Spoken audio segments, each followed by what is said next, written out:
अगर मैं कहूं कि दुनिया का सबसे बड़ा और सबसे जटिल लिखित दस्तावेज असल में वकीलों ने नहीं बल्कि गणितज्ञों ने लिखा है तो शायद पहली बार में किसी को यकीन ही नहीं होगा। बिल्कुल। मतलब जब भी भारतीय संविधान का जिक्र आता है ना, हम्म। तो 395 अनुच्छेदों का वो पहाड़ देखकर अच्छे अच्छे लोगों के पसीने छूट जाते हैं। हाँ, दिमाग में एक ऐसी मोटी किताब की तस्वीर बनती है जो बस अदालतों की धूल फांकने के लिए है ना? लगता है कि उसमें सिर्फ पाबंदियां हैं और वो नीरस कानूनी भाषा भरी पड़ी है। लेकिन आज हमारे पास जो स्रोत हैं, हम इस दस्तावेज को एक बिल्कुल नए चश्मे से देखने वाले हैं। सही कहा। आज का हमारा मिशन यही है। तो चलिए इस गुत्थी को थोड़ा खोलकर समझते हैं। आज हम इस 395 अनुच्छेदों के पहाड़ को ना एक गणितीय और तार्किक ब्लूप्रिंट के रूप में डिकोड करेंगे। और मुझे पूरा यकीन है कि इस विस्तृत चर्चा के बाद ये संविधान किसी उबाऊ कानूनी किताब की जगह एक बहुत ही परफेक्शन से डिजाइन की गई मशीन जैसा लगने लगेगा, जो सीधा किसी एल्गोरिदम पर चलती है। बिल्कुल। ये नजरिया सिर्फ दिलचस्प ही नहीं है बल्कि पूरी तरह से यथार्थवादी भी है। अच्छा, वो कैसे? अगर हम उस दौर में जाएं ना और संविधान निर्माताओं की सोच को गहराई से समझें, तो वो केवल वकील या स्वतंत्रता सेनानी नहीं थे। वे असल में एक आधुनिक राष्ट्र के आर्किटेक्ट थे। मतलब एक ऐसा देश जो सैकड़ों रियासतों और अनगिनत मतभेदों से भरा हुआ था, उसे एक सूत्र में पिरोना था। जिसके लिए सिर्फ आदर्शवादी बातें काम नहीं आ सकती थी। एकदम सही। उन्होंने इस पूरे ढांचे को खड़ा करने के लिए एक कमाल की समरूपता का इस्तेमाल किया, जिसे हम सिमेट्री कहते हैं, और बाकायदा कुछ गणितीय सूत्रों का इस्तेमाल किया। मतलब उनका उद्देश्य सिर्फ नियम थोपना नहीं था। नहीं, एक ऐसा सिस्टम आर्किटेक्चर तैयार करना था जो आने वाले 100 सालों तक बिना किसी गड़बड़ी या क्रैश के काम कर सके। तो चलिए इस मशीन के ना इंडेक्स या इसके मूल ढांचे से शुरुआत करते हैं, क्योंकि कोई भी मशीन बिना उसके पुर्जों या मैनुअल के समझ नहीं आती। बिल्कुल। हमारे स्रोत बताते हैं कि इस संविधान की मूल संरचना में 22 भाग हैं, जिन्हें हम इस महाग्रंथ के अध्यायों की तरह देख सकते हैं। हाँ, और इसमें मूल रूप से 395 अनुच्छेद हैं जो इस मशीन के पुर्जे हैं। और 12 अनुसूचियां हैं जो बेसिकली सरकार की नीतियों और नौकरशाही के काम करने की लिस्ट हैं। अब अगर हम भाग 1 की बात करें, जो अनुच्छेद 1 से लेकर 4 तक है। हाँ, वो भारत को राज्यों के संघ के रूप में स्थापित करता है। हाँ। मतलब अनुच्छेद 2 नए राज्यों का प्रवेश और 3 सीमाओं में परिवर्तन। बाउंड्री तो तय हो गई। लेकिन एक बार जब घर की बाउंड्री तय हो गई तो फिर सवाल उठता है कि उस घर में रहेगा कौन, यानी नागरिकता। बिल्कुल, नागरिकता। और यहाँ हमारे स्रोतों में नागरिकता को याद रखने की एक बहुत ही मजेदार ट्रिक दी गई है, नागपंचमी। अरे वाह, ये स्मृतियों को जोड़ने का बहुत ही शानदार तरीका है। हाँ, मतलब नाग से अर्थ है नागरिकता और पंचमी का मतलब है संख्या 5। तो इसका सीधा सा तार्किक अर्थ ये निकला कि नागरिकता का वर्णन भाग 2 में है और अनुच्छेद 5 से शुरू होता है और 11 तक जाता है। एकदम सटीक। लेकिन देखिए, जब नागरिकता मिल गई तो बात आती है अधिकारों की। भाग 3 जो अनुच्छेद 12 से 35 तक है, वो नागरिकों को मौलिक अधिकार देता है, जैसे समानता का अधिकार, स्वतंत्रता या शोषण के खिलाफ आवाज उठाने का हक। हाँ, लेकिन यहीं पे मेरे मन में ना एक बड़ा सवाल खड़ा होता है। अधिकारों के ठीक बाद आता है भाग 4 जिसमें अनुच्छेद 51A के तहत नागरिकों के मौलिक कर्तव्य दिए गए हैं। मैं इसे एक एनालॉजी से समझता हूँ। जैसे किसी तेज रफ्तार कार में एक्सेलरेटर, जो कि हमारे अधिकार हैं, उनके साथ ब्रेक यानी कर्तव्यों का होना जरूरी है, ताकि संतुलन बना रहे और गाड़ी क्रैश ना हो। बिल्कुल। लेकिन एक बात खटकती है, अगर ये ब्रेक इतने ही जरूरी थे तो इन्हें 1950 के मूल संविधान में क्यों नहीं रखा गया? ये बहुत ही गहरा सवाल है। मतलब 1976 में 42वें संशोधन तक इंतजार क्यों किया गया? स्वर्ण सिंह समिति के आने तक क्या शुरुआत में संविधान निर्माता भूल गए थे? नहीं, भूलने वाली बात नहीं थी। यहाँ सबसे दिलचस्प बात यह है कि 1950 में जब संविधान लागू हुआ तो निर्माताओं का ये दार्शनिक विश्वास था कि लोग खुद ही समझ जाएंगे। हाँ, जिस देश ने इतने लंबे संघर्ष के बाद आजादी पाई है, वहाँ के नागरिक अपने कर्तव्यों को स्वाभाविक रूप से समझेंगे। उन्हें लगा कि आजाद हवा में सांस लेने वाला व्यक्ति खुद ही राष्ट्र के प्रति जिम्मेदार होगा। बिल्कुल। लेकिन जैसे जैसे समय बीता और देश में राजनीतिक और सामाजिक घर्षण बढ़ने लगा, तो ये महसूस हुआ कि सिर्फ अधिकारों की मांग करना एक अराजक स्थिति पैदा कर सकता है। तो फिर सोवियत संघ से प्रेरणा ली गई? जी, तत्कालीन सोवियत संघ के मॉडल से ये महसूस किया गया कि राष्ट्र निर्माण के लिए अधिकारों के साथ जिम्मेदारी का लिखित एहसास होना बहुत जरूरी है। मतलब जब नागरिक अधिकारों की बेतहाशा मांग करें तो उन्हें सार्वजनिक संपत्ति को सुरक्षित रखने जैसे कर्तव्यों का भी भान होना चाहिए। सही बात है। ये बाद में जोड़ा गया एक ऐसा संतुलन था जिसने इस व्यवस्था को पटरी से उतरने से बचाया। अधिकारों और कर्तव्यों का ये संतुलन तो बहुत तार्किक लगता है, लेकिन यहाँ एक और चीज है जो सच में दिमाग घुमा देती है। वो क्या? जब हम सरकार के ढांचे को देखते हैं तो हमारे स्रोत बताते हैं कि संविधान एक मिरर इमेज या दर्पण छवि की तरह काम करता है। हाँ, केंद्र और राज्य की समरूपता। बिल्कुल।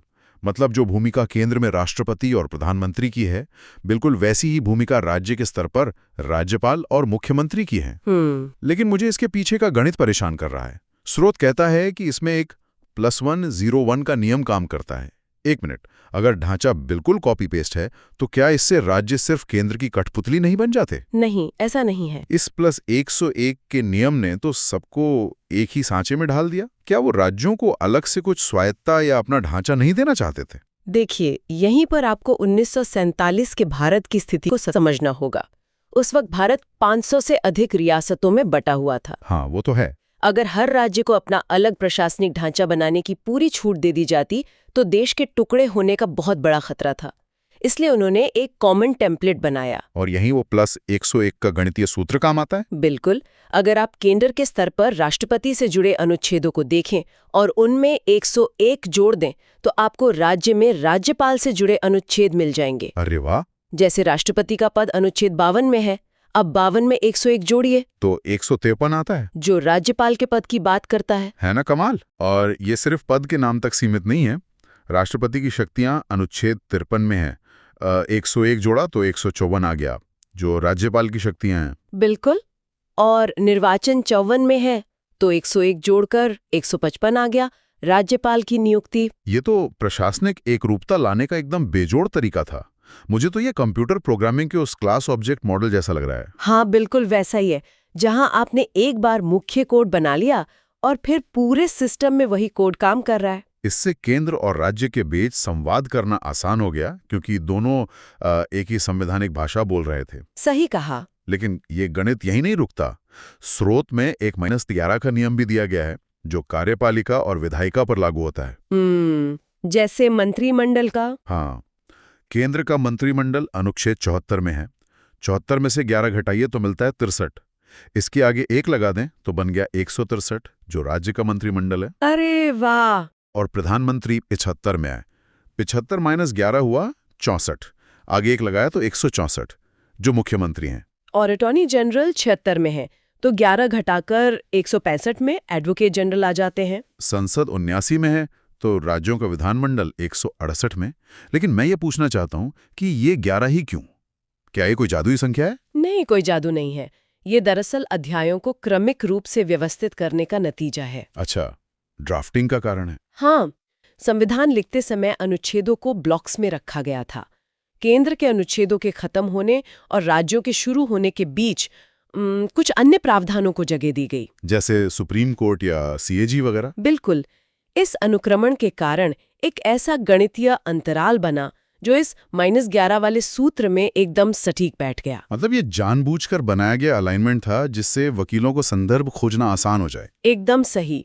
खैर, ये गणित कागज पर तो बहुत खूबसूरत लगता है, बैलेंस है, समरूपता है।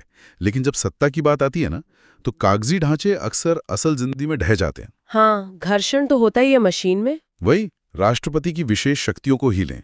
स्रोत में अनुच्छेद 72 का जिक्र है, जो क्षमादान की शक्ति देता है। इसकी ट्रिक भी दी है, 7 खड़ा है और 2 क्षमा मांग रहा है। हाँ, 7 मतलब सत्ताधारी सीधा खड़ा है और 2 मतलब याचक घुटने टेक रहा है। बिल्कुल। लेकिन मुझे जो चीज खटक रही है वो है अनुच्छेद 123। इसके तहत राष्ट्रपति को अध्यादेश लाने की शक्ति दी गई है। ऑर्डिनेंस? हाँ, मतलब जब संसद न चल रही हो तो 1 2 3 स्टेप्स को बाईपास करके सीधे कानून बना दो। क्या ये एक तरह का शॉर्टकट नहीं हुआ? ऊपरी तौर पर देखें तो ये चिंता जायज लगती है कि इससे तानाशाही बढ़ सकती है, लेकिन हमें इसके पीछे के क्यों को समझना होगा। तो इसके पीछे क्या कारण था? है हाँ, वो तो है। अब मान लीजिए अचानक कोई आर्थिक संकट आ जाए, महामारी फैल जाए या सुरक्षा का कोई बड़ा मुद्दा खड़ा हो जाए। जब संसद सत्र में ना हो। बिल्कुल। क्या देश महीनों तक सिर्फ इसलिए कोई कदम नहीं उठाएगा क्योंकि संसद नहीं चल रही है? नहीं, वो तो मुमकिन नहीं है। तो ये अनुच्छेद 123 एक प्रेशर वॉल्व की तरह है। ये कोई स्थायी शॉर्टकट नहीं है।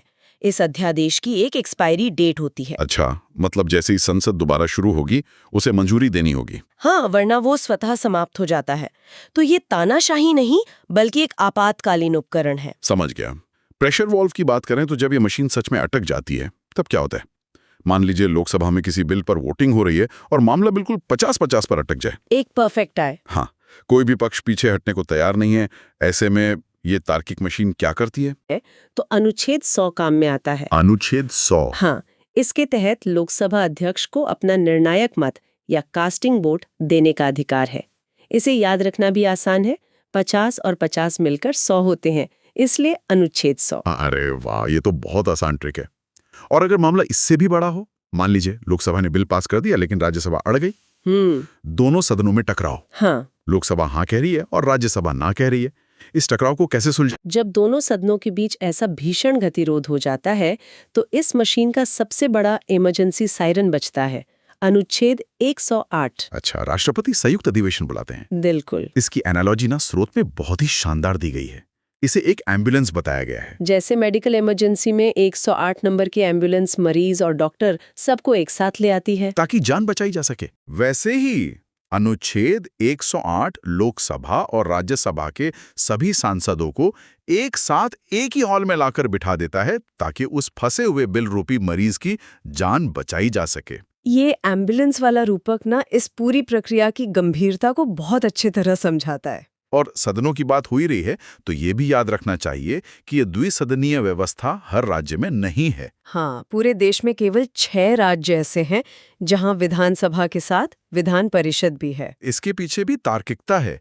हर राज्य इतना बड़ा नहीं है कि उसे कानूनों की दूसरी बार समीक्षा के लिए अलग सदन की भारी लागत उठानी पड़े।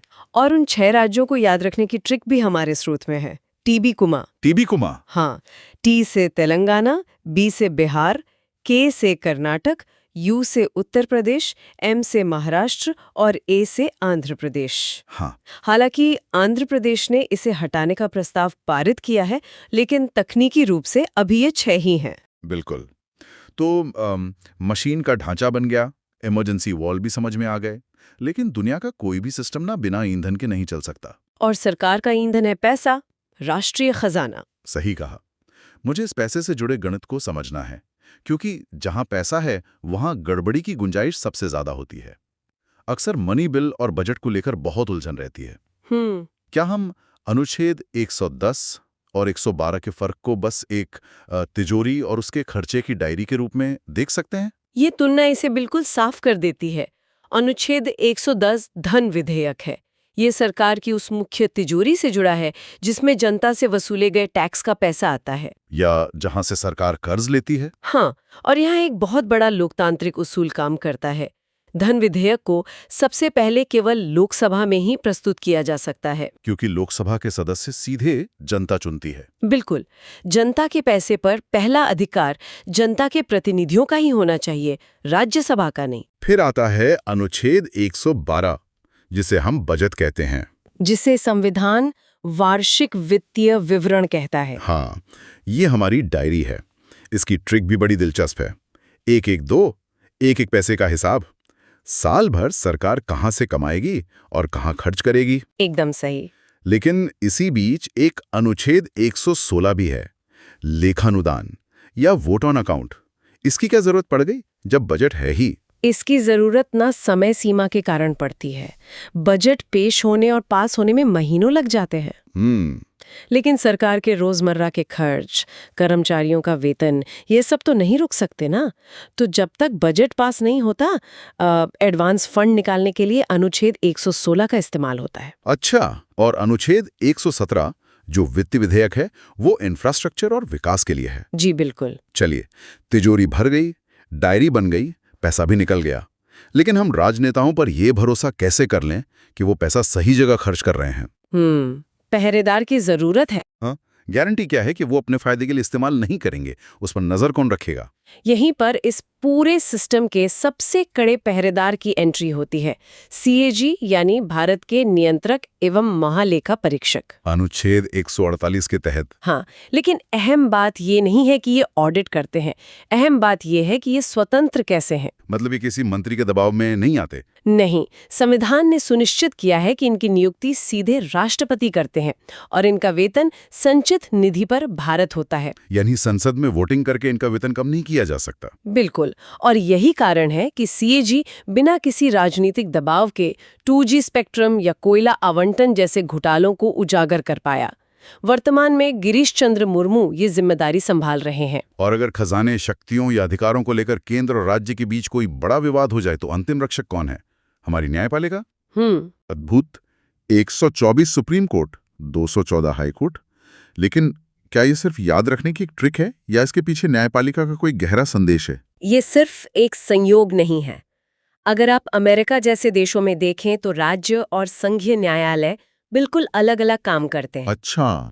लेकिन भारत में 124 और 214 का ये एनाग्राम दर्शाता है कि हमारे यहाँ सुप्रीम कोर्ट और हाई कोर्ट एक ही एकीकृत न्याय प्रणाली का हिस्सा हैं। मतलब हाई कोर्ट कोई अलग संस्था नहीं है, बल्कि उसी न्याय की सीढ़ी का एक निचला पायदान है। बिल्कुल, वे एक ही संवैधानिक कपड़े से काटे गए हैं। ये व्यवस्थाएं तो तब के लिए बेहतरीन है जब देश में शांति हो, सब सामान्य चल रहा हो। लेकिन अगर कल को देश पर कोई विदेशी हमला हो जाए या आंतरिक विद्रोह हो जाए और पूरी व्यवस्था ही चरमरा जाए, तब ये तार्किक मशीन कैसे खुद को टूटने से बचाती है? ऐसे संकटों के लिए इस ब्लूप्रिंट में आपातकाल का गणित रखा गया है, जहां खतरे के स्तर के हिसाब से मशीन अपना गियर बदलती है। हाँ, हमारे स्रोत में इसे +4 का नियम कहा गया है। सही कहा। सबसे पहले आता है अनुच्छेद 352 जो राष्ट्रीय आपातकाल है। ये तब लगता है जब देश पर युद्ध थोप दिया जाए। और अब 352 में 4 जोड़िए तो आता है 356। हाँ, जो राष्ट्रपति शासन है, ये तब लगाया जाता है जब किसी राज्य की संवैधानिक व्यवस्था पूरी तरह विफल हो जाए। अब 356 में फिर से 4 जोड़िए। 360। अनुच्छेद 360 है वित्तीय आपातकाल। ये तब के लिए है जब देश दिवालिया होने की कगार पर पहुंच जाए। ये +4 का अंतराल इसलिए रखा गया ना, ताकि भविष्य में उपधाराएं जोड़नी पड़ें तो क्रम न बिगड़े। और सबसे अच्छी बात यह है कि भारत में आज तक 360 का उपयोग नहीं करना पड़ा है। हाँ, ये यकीनन बड़ी राहत की बात है। लेकिन आम दिनों में भी तो केंद्र और राज्यों के बीच झगड़े होते हैं ना। जैसे नदी के पानी को लेकर विवाद हो जाए तो अनुच्छेद 262 काम आता है। और टैक्स का निष्पक्ष बंटवारा करने के लिए अनुच्छेद 280 के तहत वित्त आयोग है, जिसके 15वें अध्यक्ष NK सिंह हैं। और जमीनी स्तर पर नौकरशाही के लिए अनुच्छेद 312 के तहत अखिल भारतीय सेवाएं हैं। यहाँ अक्सर लोग धोखा खा जाते हैं। इन सेवाओं में जब हम IAS, IPS और IFS की बात करते हैं तो IFS का मतलब है इंडियन फॉरेस्ट सर्विस, वन सेवा। फॉरेन सर्विस नहीं। विदेश सेवा एक केंद्रीय सेवा है, अखिल भारतीय नहीं। और इन अधिकारियों को चुनने के लिए 315 के तहत UPSC का फिल्टर लगा है। इतनी गहराई में जाने के बाद अब एक आखिरी सवाल। दुनिया की कोई भी मशीन ना समय के साथ पुरानी होती है, उसे अपग्रेडेशन की जरूरत पड़ती है। क्या ये संविधान सॉफ्टवेयर अपडेट ले सकता है? बिल्कुल ले सकता है, और यही इसे एक जीवंत दस्तावेज बनाता है। अनुच्छेद 368 संसद को संशोधन करने की शक्ति देता है, जो दक्षिण अफ्रीका से प्रेरित है। लेकिन आप मशीन के पुर्जे बदल सकते हैं, उसका मूल इंजन नहीं बदल सकते। सही कहा। और इस पूरे संविधान को जिंदा रखने वाली जो असली ताकत है, वो है अनुच्छेद 32 संवैधानिक उपचारों का अधिकार, जिसे डॉक्टर BR अम्बेडकर ने संविधान का हृदय और आत्मा कहा था। लेकिन इसे आत्मा क्यों कहा गया? क्योंकि अगर आपको दुनिया भर के अधिकार दे दिए जाएं, लेकिन जब कोई उन्हें छीने और आप अदालत न जा सके, तो उन अधिकारों का कोई मतलब नहीं रह जाता। अधिकार बिना समाधान के सिर्फ खोखले वादे हैं। बिल्कुल। अनुच्छेद 32 नागरिक को सीधे सुप्रीम कोर्ट जाने की ताकत देता है। ये इस ढांचे का इम्यून सिस्टम है। जो सुनिश्चित करता है कि सरकार भी इस ब्लूप्रिंट को बर्बाद ना कर सके। हाँ, ये सच में रोंगटे खड़े कर देने वाला डिजाइन है। हाँ। और इसे दर्शाने के लिए स्रोत में एक छोटी सी बोनस ट्रिक भी है। अनुच्छेद 29 जो अल्पसंख्यकों के हितों की बात करता है। 2 का मतलब है सिर झुकाकर नहीं, और 9 का मतलब है सीना तान कर खड़े हैं। ये उस सुरक्षा और सम्मान की भावना का प्रतीक है जो संविधान सबसे कमजोर तबके को भी देना चाहता है। बिल्कुल। तो इस पूरी चर्चा को अगर हम समेटें, हाँ। तो आज ये साफ हो जाता है कि भारतीय संविधान केवल वकीलों की किताब नहीं है। ये +101-11 जैसे गणितीय सूत्रों और एक अभूतपूर्व समरूपता पर खड़ी एक जीवित इमारत है। एक ऐसा एल्गोरिथम जिसे बहुत ही वैज्ञानिक तरीके से डिजाइन किया गया है। लेकिन सुनने वालों के लिए ना यहाँ एक बड़ा विचारणीय प्रश्न छोड़ना चाहूंगा। वो क्या? अगर हमारे संविधान का ये ढांचा इतनी सटीक गणितीय समरूपता और एल्गोरिथम पर ही आधारित है, तो भविष्य में जब आर्टिफिशियल इंटेलिजेंस का युग पूरी तरह से हावी हो जाएगा, क्या तब नए कानूनों का ड्राफ्ट तैयार करने या संशोधन का विश्लेषण करने का काम वकीलों की जगह सीधे किसी एल्गोरिथम को सौंपा जा सकेगा? क्या भविष्य का कोई एआई ये सुनिश्चित कर पाएगा कि कोई भी नया कानून इस गणितीय संतुलन को कभी बिगड़ने ना दे? इस बारे में सोचिएगा। Like and subscribe, click on bell icon.